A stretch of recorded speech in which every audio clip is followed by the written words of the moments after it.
और जो पिछले संस्कार जिसके अच्छे हैं नहीं, उस व्यक्ति के सत्संग के वचनों का असर देर से होता है, बहुत देर से होता है। 2 प्रकार से मानव शरीर प्राप्त होता है। एक तो उन पुण्यात्माओं को मानव शरीर प्राप्त होता है जो पिछले जन्म में भी मानव थे और कोई भक्ति कोई साधना उसने किसी संत के साथ लग के कोई सत साधना की है, उसके अनुसार उसके प्रतिफल में उसको लगातार मानव शरीर मिलते हुए आ रहे हैं। यानी पिछले पुण्यों के आधार से मानव शरीर कंटिन्यू जिनको मिलते आ रहे हैं, कंटिन्यूस लगातार, तो उनका जल्दी असर होता है। वो सैन समझ जाते हैं, संकेत समझ जाते हैं। एक के चोट सिधारिया जिन मिलन दाचा, एक के चोट सिधारिया, एक के चोट से वो सीधे हो जाते हैं, समझ जाते हैं जिनको परमात्मा से मिलने की इच्छा है, चाह है, उमंग है। 2 प्रकार से मानव शरीर प्राप्त होता है।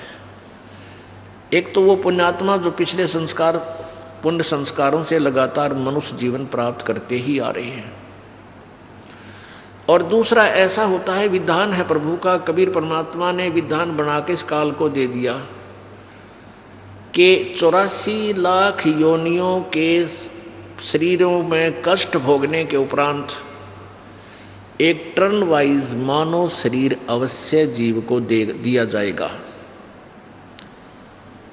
और दूसरा, इस काल की एक व्यवस्था भी है, मजबूरी होगी कि परमात्मा ने इसके अपराध का दंड दिया कि 1 लाख मानव शरीरधारी प्राणी तो नित्य आहार करेगा और 1.25 लाख उत्पन्न करेगा। अब कुछ भोली आत्मा ये कहती हैं कि कबीर भगवान तो परम पिता हैं, दयालु हैं, उन्होंने इसको श्राप क्यों दे दिया। ये श्राप समझो चाहे हमारे लिए एक उपहार समझो। यदि परमात्मा इसको ये श्राप ना देता तो 1 लाख मानव शरीरधारी प्राणी खाओगा, तो ये मनुष्य जीवन कभी नहीं देता अपने को। इसको पता है कि मनुष्य जीवन में ये परमात्मा को पहचान लेगा। और उसके बाद भी कितना खाड़ा कर रखा हमारे जी ने, इसने नकली संत भेज कर झूठी कहानी कथा हमारे हृदय में पेश करवा दी, परमात्मा से कोसों दूर करवा दिया। ईब के घाट गाल रखी है, अभी कोई कसर नहीं छोड़ रखी इसने हमें मूर्ख बनाने में। वो तो परमात्मा आते हैं अपने प्यारी आत्माओं को, क्योंकि हमारे पिता वही हैं। और अपने को कहते नहीं होता दुनिया मरा बतेरी, पर अपने का दुख होश है। दुनिया बेशक मरो पर अपना मरा जब उसका दर्द होया करे। तो हम हमारे पिता कबीर जी हैं, और उस कबीर जी को हमारा दुख है, इनका कोई दुख ना है। ना इस काल का आंसू आंदे, ना ब्रह्मा विष्णु महेश का आंसू आनते हमारे अड़ब्रन माटियों से। हमारे कबीर भगवान का आंसू आते हैं, क्योंकि हम उसकी आत्मा हैं। अब जैसे कोई किसी की बेटी दुखी हुआ है, पता लगे माता पिता ने, उनसे जुड़ी हुई अंश है वो, या बेटा कहीं कष्ट में है, तो माँ बाप ने नींद नहीं आवे, सारी रात उनका बेचैनी लगी रहती है, वो रोते रहते हैं।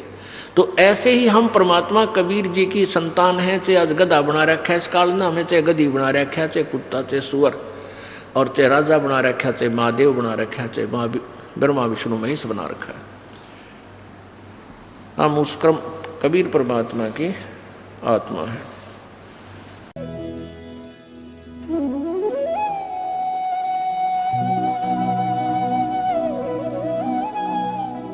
अगर आप ये वीडियो YouTube पर देख रहे हैं तो हमारे चैनल को सब्सक्राइब करें और बेल आइकन को दबाना ना भूलें। अगर आप Facebook पर ये वीडियो देख रहे हैं तो हमारे पेज को लाइक करें।